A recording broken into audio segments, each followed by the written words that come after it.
दिन होना चाहिए मंगलवार। कौन सा दिन होना चाहिए? जम के बोलो जरा। मंगलवार। विवाह शादी में देरी हो रही हो, या कोई नया कार्य चालू कर रहे हो उसमें देरी हो रही हो, या कोई सर्विस के लिए नौकरी के लिए जा रहे हो और वो कार्य नहीं हो रहा हो, तो एक धतूरा, केवल एक धतूरा, उस धतूरे को फोड़कर उसके अंदर का फल निकालकर उस फल को शिवलिंग पर चढ़ाकर एक लोटा जल शंकर भगवान को समर्पित कर आइए। दिन होना चाहिए मंगलवार। कौन सा दिन होना चाहिए? जम के बोलो जरा। मंगलवार। समर्पित करो। उसके बाद में आप विवाह के लिए अगर समर्पित करे हैं तो विवाह में देरी नहीं होगी। व्यवसाय और व्यापार के लिए या नौकरी के लिए समर्पित करे हैं तो उसमें देरी नहीं। तुम जिस दिए में भगवान की आरती उतारते हो, जिस दिए से तुम भगवान की पूजन करते हो, उस दिए की बत्ती को नीचे डाल दीजिए और उस दिए को पानी की बाल्टी में धो दीजिए। कौन सी बाल्टी में? जिस बाल्टी के पानी से आप बच्चे को स्नान करा सको। मारा केवल भगवान पर से ले जाकर, पास में से ले जाकर उस बाल्टी में थोड़ी देर डाल दो और उस बाल्टी के पानी से उस बच्चे को स्नान करा दीजिए। 15 से 20 मिनट, आधा घंटा लगेगा, बच्चे का बुखार पूरा उतर जाएगा। इतना विधान है दीप का। जब आप पशुपति व्रत कर रहे हो या कोई नियम धारण कर रहे हो या कोई आपने नियम उठा रखा है और वो कार्य आपका हो ही नहीं रहा, आपने 2 बार पशुपति व्रत कर लिए, आपने ये कर लिया, आपने प्रदोष कर लिया, आपने सोमवार कर लिया, आपने सारे अनुष्ठान कर लिए, बहुत सारे उपाय भी करे तो भी नहीं हो रहा है, तो इस बीच वाली पत्ती पर शहद लगाकर बाबा का जो शिवलिंग है उस शिवलिंग को इसको छुआ दीजिए या उससे चिपका दीजिए और उस पर अपनी हथेली रखकर कामना कर कर वापिस घर को आ जाइए। बाबा आपकी वो मुराद शीघ्र 3 महीने के अंदर पूरा कर ही देता है। ये तो 3 नियम अपनी जिंदगी में धारण कर लें। अगर ठेला लगा रहे हैं रोड पर, अगर आपके पास में कोई व्यापार नहीं, कोई दुकान नहीं, कोई सर्विस नहीं, कोई नौकरी नहीं, 3 नियम जिंदगी में। पहला, एक बार जिंदगी में पशुपति व्रत अवश्य करो। दूसरा, प्रत्येक प्रदोष एक शंकर जी के मंदिर में दिया और एक अपने घर के दरवाजे पर दिया अवश्य लगाओ, प्रत्येक प्रदोष।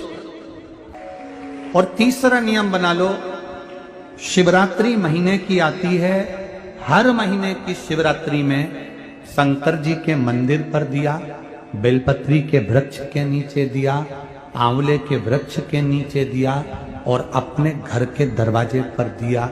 ये 4 स्थान पर दिया प्रत्येक महीने की शिवरात्रि पर लगाना प्रारंभ करो। 4-5 शिवरात्रि निकलेगी, बाबा इशारा कर देगा और तेरी नैया पार। शिवलिंग है, जलाधारी है, पार्वती जी की मूर्त है, गणेश जी की भी मूर्ति है, कार्तिकेय जी की भी मूर्ति है, नंदी की भी मूर्ति है। तो किसी ने कहा कि गुरुजी हम जब शंकर जी को जल चढ़ाते हैं तो पार्वती जी को, गणेश जी को और कार्तिकेय जी को, नंदी को, सबको जल चढ़ाना चाहिए। शिव महापुराण की कथा कहती है केवल शिवलिंग पर आपने जो जल समर्पित करा है वो जल पार्वती जी को भी मिल गया, गणेश जी को भी मिल गया, कार्तिकेय जी को भी मिल गया। उसके सिवाय तुम्हें ये नहीं कि यहां भी जल चढ़ाओ वहां भी जल चढ़ाओ, ना, केवल शंकर जी पे तुमने जल चढ़ा दिया, शिव पिंडी पर जल चढ़ा दिया, वो जल तुम्हें शंकर भगवान का चढ़ा हुआ जल सबको प्राप्त हो गया। अब उसमें तुम्हें ये नहीं सोचना कि मैंने पार्वती जी को तो स्नान कराया ही नहीं, मैंने गणेश जी को तो स्नान कराया ही नहीं, मैंने कार्तिकेय को तो स्नान कराया ही नहीं, ना ना ना। आज पंजाब की इस पवित्र भूमि पर अगर ये प्रसंग निकला है तो इसको आप अगर सुनेंगे तो आपका जीवन सार्थक होगा। शिव जी को 5 तरह से जल चढ़ाने का तरीका है। जैसे पंचामृत होता है, दूध, दही, शहद, घी, शक्कर, ये सब पंचामृत के अंतर्गत आते हैं, उसी तरह शंकर जी को 5 तरह से जल चढ़ाने का क्रम वर्णित किया गया। अब उसको समझेंगे, बहुत सावधानी से समझिएगा। पहला, जल लेकर आए, सीधे डायरेक्ट शंकर भगवान के शिवलिंग पर चढ़ा दिया, ये प्रथम जल का चढ़ाने का तरीका। दूसरा, जहां से पानी बहकर जाता है जहां से जल बहकर जा रहा है, उसके ठीक विपरीत जल उत्तर में जा रहा है, आप दक्षिण में खड़े होंगे और दक्षिण में खड़े होकर उत्तर की ओर मुख करेंगे और शिव जी को जल समर्पित करेंगे। ये रोग मुक्ति करने वाला है और हमारे रोग पर हमें विजय प्रदान करने वाला है। ये जल चढ़ाने का तरीका। एक सीधे मंदिर में गए, लोटा भरकर जल उठाया, शिव जी को चढ़ा दिया। दूसरा जल जहां से पानी बहता है, शिव जी का चढ़ा हुआ जल जहां से बहकर जाता है, उसके ठीक विपरीत में शिव जी का जल इधर जा रहा है तो तुम यहां खड़े हो, तुम यहां बैठो, यहां मत बैठना, यहां मत बैठना, इधर बैठो। अगर रोग का निवारण है तो यहां बैठकर। तीसरा, अशोक सुंदरी से जल चढ़ाते चढ़ाते शिवलिंग तक लेकर जाना और शंकर भगवान के शिवलिंग पर पूर्ण जल समर्पित करना। यह तीसरा तरीका, यह कार्य की सिद्धता के लिए। हम जब किसी से आस ना लगाकर परमात्मा से विनती करते हैं तो वो विनती करने का तरीका तीसरा। चौथा, शिव जी पे चढ़ा हुआ जल 5 जगह पर समर्पित करना। गणेश जी, कार्तिकेय, अशोक सुंदरी, शिवलिंग और जलाधारी, ये चौथा क्रम है। और 5वां जल समर्पित करना,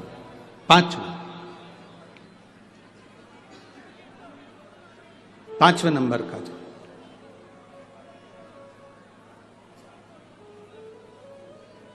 शिव जी को 5 नंबर का जो जल आता है, जो जलाधारी है, ऊपर जिसमें पानी भरा रहता है और नीचे एक एक बूंद टपकता रहता है, जलाधारी में जल समर्पित कर कर उसी जल को बचाकर अशोक सुंदरी वाली जगह पर थोड़ा सा चढ़ाकर उसी में से जल शिवलिंग पर जब हम समर्पित करते हैं तो हम जिस कार्य के लिए जा रहे हैं वो कार्य सफल हो। धतूरे का जो पुष्प है उसको 2 जगह पर समर्पित किया जाता है। अशोक सुंदरी के स्थान पर जो खिला हुआ भाग है उसको इस तरह से रखते हैं कि शिवलिंग की ओर उसका खिला भाग जाए, और डंडी का भाग इधर गणेश जी, कार्तिकेय जी और 33 कोटि जो देवी देवता हैं उस ओर उसका भाग जाए। एक दूसरा, शिवलिंग पर जब हम धतूरे का पुष्प समर्पित करते हैं तो उस फूल का खिला हुआ जो भाग होता है उसका मुख हमारी ओर होना चाहिए। बहुत अंतर है महाराज। कनेर का पुष्प इससे विपरीत में चलता है। कनेर का जो पुष्प होता है उसकी डंडी का मुख हम अपनी ओर रख लेते हैं और खिला हुआ भाग महादेव की ओर कर देते हैं। कहते हैं जिसका व्यापार ना चले, व्यवसाय ना चल रहा हो, बहुत ज्यादा कष्ट में जीवन निकल रहा हो और बहुत ही ज्यादा तकलीफ हो रही हो, तो धतूरे को हल्दी में डुबोकर शंकर भगवान को 12 बजे समर्पित करें।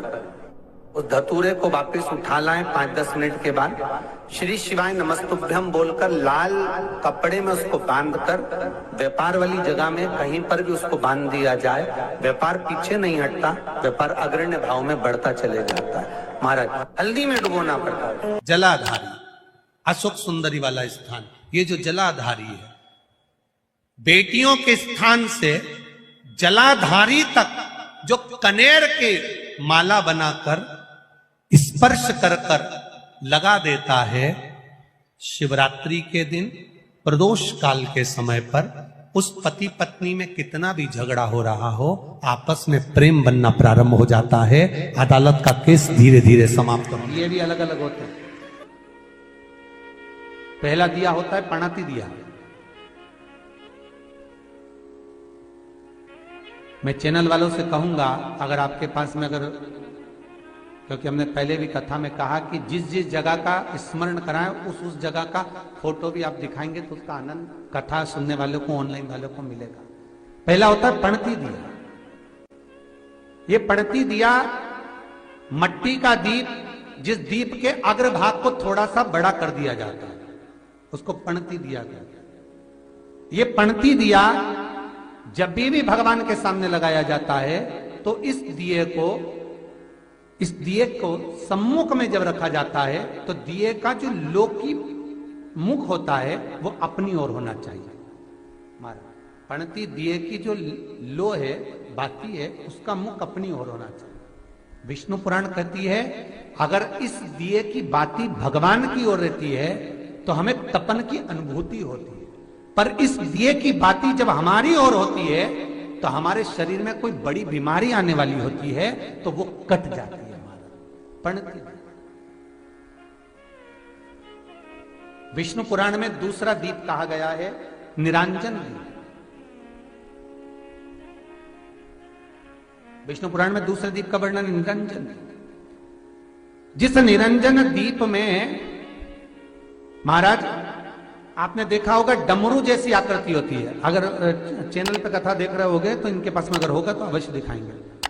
निरंजन, इस निरंजन दीप में डमरू की आकृति होती है, रखने का भाग और ऊपर का भाग इस तरह से, और ऊपर उसमें दिए लगाए के लिए बाती का स्थान रहता है। किसी किसी में 5 कंगूरे होते हैं, किसी किसी में 6 कंगूरे होते हैं। इसको निरंजन दीप कहते हैं। महाराज विष्णु पुराण के 5वें अंश में लिखा गया निरंजन दीप भगवान के सम्मुख में राइट भाग में लगाया जाता है। भगवान का जो स्थान होता है, भगवान का जो मंदिर होता है, तो भगवान का राइट, आपका होगा लेफ्ट, क्योंकि आप भगवान के सामने बैठोगे तो भगवान का राइट, आपका लेफ्ट। तो आप जब लगाएंगे तो आप लेफ्ट में लगाएंगे, आपका लेफ्ट होगा और भगवान का वो भाग राइट कहलाएगा। तो भगवान के सीधे हाथ की ओर लगता है।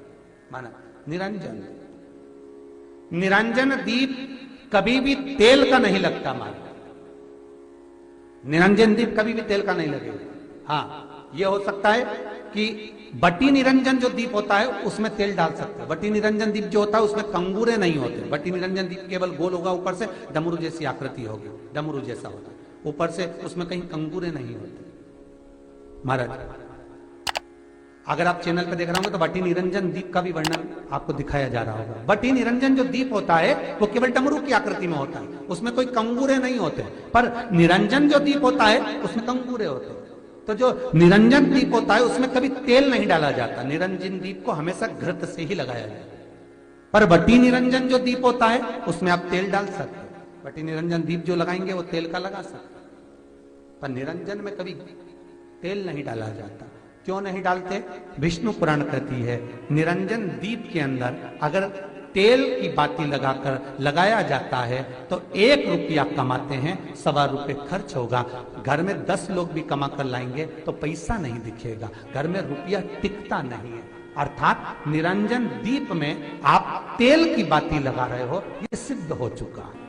और महाराज बटी निरंजन जो दीप होता है उसके अंदर आप तेल डालकर जला सकते हो। बटी निरंजन जो दीप होता है ये आप किसी भी स्थान पर लगाओगे, सबसे पहले पितृ इससे भाग ग्रहण करते हैं, देवता को देते हैं, देवता उससे भाग ग्रहण कर कर कुबेर को प्रदान करते हैं, कुबेर उससे भाग लेकर शिव को प्रदान करता है। भगवान शंकर बटु भैरव को कहकर घर का उद्धार करते, इसीलिए इसको कहते बटी निरंजन। इसमें कंगूरे नहीं होते। महाराज बटी एक कुबेर निरंजन भी होता है, दिए में स्टैंड होता है, पकड़ने की जगह होती है, आगे उसमें चोंच लगी रहती है, उसको कुबेर निरंजन दीप कहते हैं। कुबेर निरंजन दीप महाराज जब भी जलाया जाता है, इस तरह का दिया अगर किसी के घर में हो कुबेर निरंजन, जिसमें स्टैंड होता है, ऊपर होता है, थोड़ा लंबा होता है, आगे लंबाई निकली रहती है। कुबेर निरंजन टीवी पर आप दर्शन कर रहे होंगे तो कुबेर निरंजन जो दीप होता है उसमें आगे भाग लंबा रहता है और पकड़ने का स्थान होता है। तो कुबेर निरंजन दीप घी का लगाओ चाहे तेल का लगाओ, उसमें लौंग या काली मिर्च, काली तिल या चावल, पूजन वाली जगह में जो चावल रखे उसका 2 दाना चावल का या फूल की पत्ती, कुछ भी उस कुबेर निरंजन